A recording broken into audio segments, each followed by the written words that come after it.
Assalamualaikum warahmatullahi wabarakatuh. Kami dari kelompok 3 akan menjelaskan tentang Turki Utsmani yang akan dijelaskan oleh Iklima Yustika Putri, Lisda Syabaniah, dan Zahra Putri Rozali. Bismillahirrahmanirrahim. Rabbi shrah li sadri wa yassir li amri wahlul 'uqdatam min lisani yafqahu qawli. Sebelumnya saya perkenankan kepada Zahra Putri Rozali untuk memaparkan presentasi yang pertama.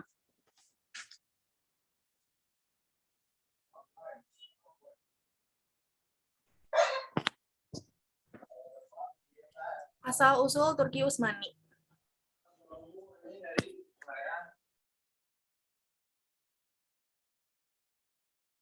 Satu, Kesultanan Utsmaniyah resmi bernama Daulat atau Negara Agung Utsmaniyah yang sering disebut dalam bahasa Turki modern sebagai Osmanli İmparatorluğu, Kekaisaran Utsmaniyah, atau Osmanli Devleti, Negara Utsmaniyah. Dua, kadang disebut Kesultanan Turki. Kekaisaran Utsmaniyah atau Turki Utsmani adalah kekaisaran lintas benua yang didirikan oleh suku-suku Turki di bawah pimpinan Osman Bey di barat laut Anatolia pada tahun 1299. Setelah 1354, Utsmaniyah melintasi Eropa dan memulai penaklukan. Sepanjang abad ke-16 dan 17, tepatnya pada puncak kekuasaannya di bawah pemerintahan Sulaiman Al-Qanuni, Kesultanan Utsmaniyah adalah salah satu negara terkuat di dunia. Imperium multinasional dan multibahasa yang mengendalikan sebagian besar Eropa Tenggara, Asia Barat atau Kaukasus, Afrika Utara, dan Tanduk Afrika.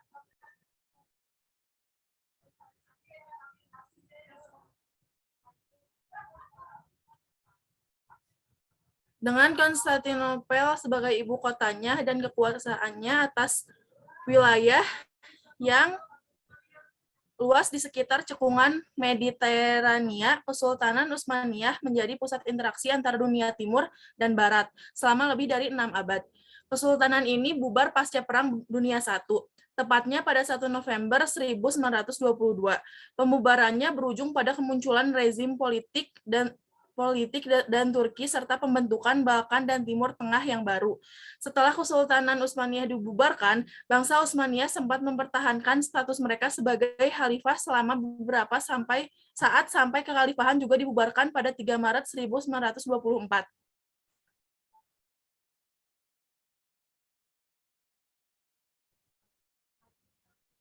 Dalam sejarah Islam, tercatat yang berhasil didirikan oleh bangsa Turki, yaitu Turki Saljuk dan Turki Utsmani. Turki Utsmani berdiri setelah hancurnya Turki Saljuk yang telah berkuasa selama kurang lebih 250 tahun, 1055 sampai 1300 Masehi.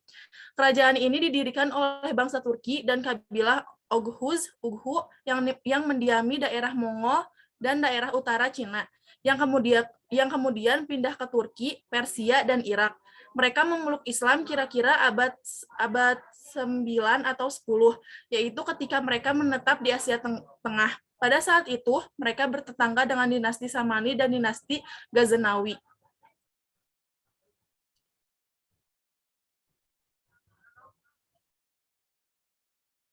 Karena tekanan bangsa Mongol, mereka mencari perlindungan kepada saudara perempuannya, dinasti Saljuk.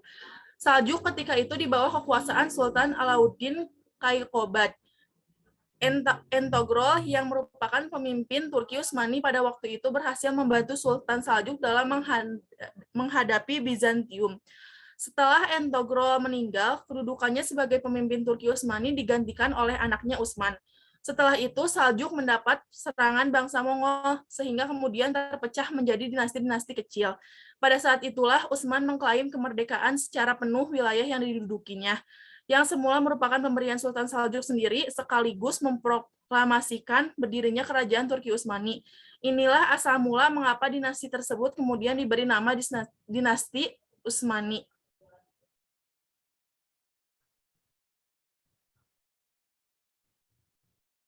Kepada Saudari Iklima, silahkan dilanjut.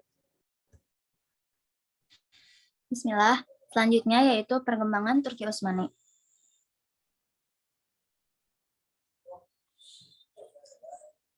Turki Utsmani mengalami masa perkembangan yaitu 1453 sampai 1683. Lalu perluasan dan puncaknya yaitu 1453 dan 1000 sampai 1566. Putra Murad II, Mehmed II, menata ulang negara dan militernya, lalu menaklukkan Konstantinopel pada tanggal 29 Mei 1453. Mehmed mengizinkan gereja ortodoks mempertahankan otonomi dan tanahnya dengan imbalan mengakui pemerintahan Utsmaniyah karena hubungan yang buruk antara negara-negara Eropa Barat dan Kekaisaran Romawi. Banyak penduduk ortodoks yang mengakui kekuasaan Utsmaniyah alih-alih Venesia. Pada abad 15 sampai 16, Kesultanan Utsmaniyah memasuki periode ekspansi. Kesultanan ini berhasil makmur di bawah kepemimpinan sejumlah sultan yang tegas dan efektif. Ekonominya juga maju karena pemerintahannya mengendalikan rute-rute perdagangan darat utama antara Eropa dan Asia.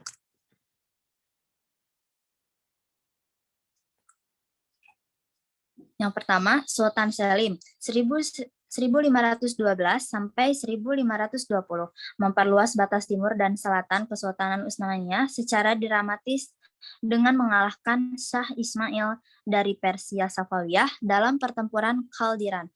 Selim I mendirikan pemerintahan Utsmaniyah di Mesir dan mengarahkan angkatan lautnya ke Laut Merah.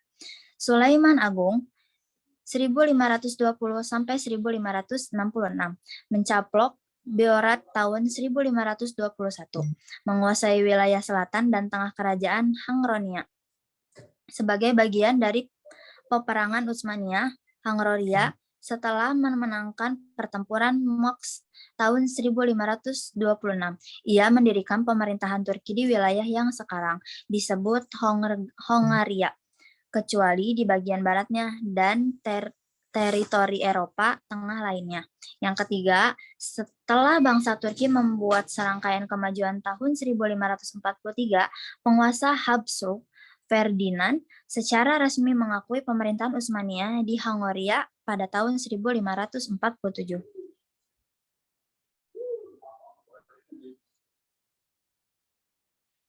Kemajuan Turki Utsmaniyah.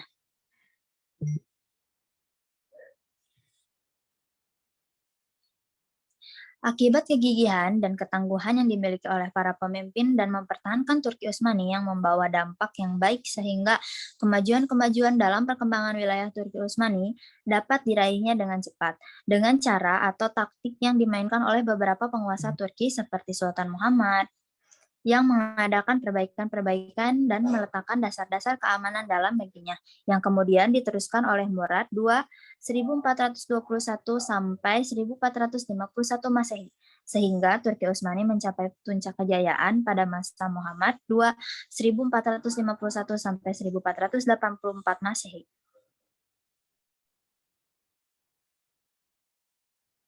Selanjutnya, kemajuan dalam bidang kehidupan Turki Utsmani.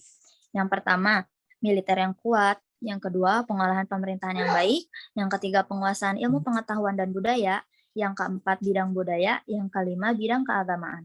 Menurut Aji Tahir, yang bukunya menyebutkan bahwa faktor-faktor yang menyebabkan Turki Utsmani memperoleh kemajuan yaitu adanya pemberian hadiah berupa tanah kepada tentara yang berjasa.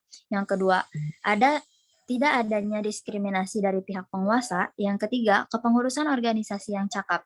Yang keempat, pihak Turki memberikan perlakuan baik terhadap saudara-saudara baru dan memberikan kepada mereka hak rakyat secara penuh. Lalu yang terakhir, Turki telah menggunakan tenaga-tenaga profesional dan terampil.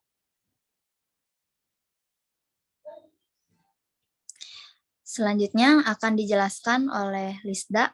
Dipersilahkan. Selanjutnya, Turki Utsmani pasca Sulaiman Al-Qanuni.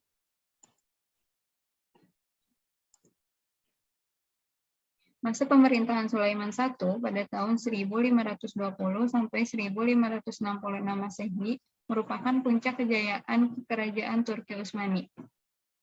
Beliau terkenal dengan sebutan Sulaiman Agung atau Sulaiman Al-Qanuni. Akan tetapi setelah beliau wafat, sedikit demi sedikit Turki Utsmani mengalami kemunduran. Dan terjadilah perebutan kekuasaan antara putra-putranya.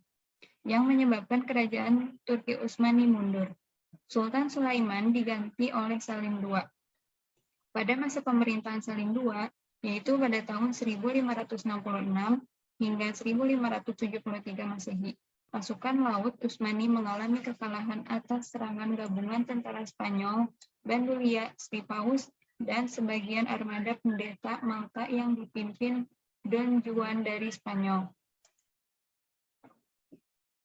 Pemerintahan Turki, masa pasca Sulaiman banyak terjadi kekacauan-kekacauan yang menyebabkan kemunduran dalam mempertahankan Turki Utsmani. Hal ini dikarenakan banyaknya berganti pemimpin atau penguasa yang hanya memperebutkan jabatan tanpa memikirkan langkah-langkah selanjutnya yang lebih terarah pada tegaknya kerajaan Utsmani. Dan para pemimpin juga mempengaruhi keadaan kerajaan Utsmani. Seperti halnya sifat buruk yang dilakukan Sultan Murad III yang berkuasa pada tahun 1574 hingga 1595 Masehi, yakni yang selalu menuruti hawa nafsunya sehingga kehidupan moral Sultan Murad yang jelek itu menyebabkan timbulnya kekacauan dalam negeri Utsmani itu sendiri. Lalu yang terakhir, kemunduran dan kehancuran Turki Utsmani. Pemerintah Sultan Turki X, yaitu Sulaiman I, yang menjabat pada tahun 1520 hingga 1566 Masehi, merupakan masa pemerintahan terpanjang dibandingkan dengan sultan-sultan lainnya. Selama pemerintahannya, ia berhasil meraih kesuksesan dengan masuknya beberapa wilayah negara besar Turki. Periode keruntuhan kerajaan Turki Utsmani termanifestasi dalam dua periode yang berbeda pula, yaitu yang pertama, periode desentralisasi yang dimulai pada awal pemerintahan Sultan Salim II, yaitu pada tahun 1566 hingga 1574 Masehi, hingga tahun 1683 Masehi. Ketika Angkatan Bersenjata Turki Utsmani gagal dalam merebut kota Vienna untuk kedua kalinya. Lalu yang kedua, periode dekompresi, yang terjadi dengan munculnya anarki internal yang dipadukan dengan lepasnya wilayah taklukan satu persatu. Pada perkembangan selanjutnya, terjadi konflik internal yang menyebabkan mereka terkotak-kotak dan terjebak dalam politik praktis. Mereka mengkondisikan Sultan agar lebih suka tinggal menghabiskan waktunya di istana keputren ketimbang urusan pemerintahan. Tujuannya adalah agar tidak terlibat langsung dalam intrik-intrik politik yang mereka rancang. Mengamati sejarah keruntuhan kerajaan Turki Utsmani, Syafiq Mughni melihat tiga penyebab kehancuran Turki Utsmani, yaitu yang pertama, melemahnya sistem birokrasi dan kekuatan militer Turki Utsmani. Yang kedua, kehancuran perekonomian kerajaan dan munculnya kekuatan baru di daratan Eropa, serta serangan balik terhadap Turki Utsmani. Dan yang terakhir, kelemahan para sultan dan sistem birokrasi, kemerosotan kondisi sosial, ekonomi perubahan mendasar terjadi pada jumlah penduduk kerajaan, sebagaimana terjadi pada struktur ekonomi dan keuangan. Munculnya kekuatan Eropa yang membuat Turki semakin buruk dan mundur dibagi menjadi dua, yaitu secara internal dan juga eksternal. Yang pertama secara eksternal. Yang pertama timbul gerakan nasionalisme sehingga bangsa-bangsa yang tunduk pada kerajaan Turki berkuasa. Lalu yang kedua, terjadinya kemajuan teknologi di barat, khususnya dalam bidang persenjataan. Sedangkan Turki mengalami stagnasi ilmu pengetahuan, sehingga jika terjadi perang, Turki selalu mengalami kekalahan. Lalu yang kedua, yaitu secara internal.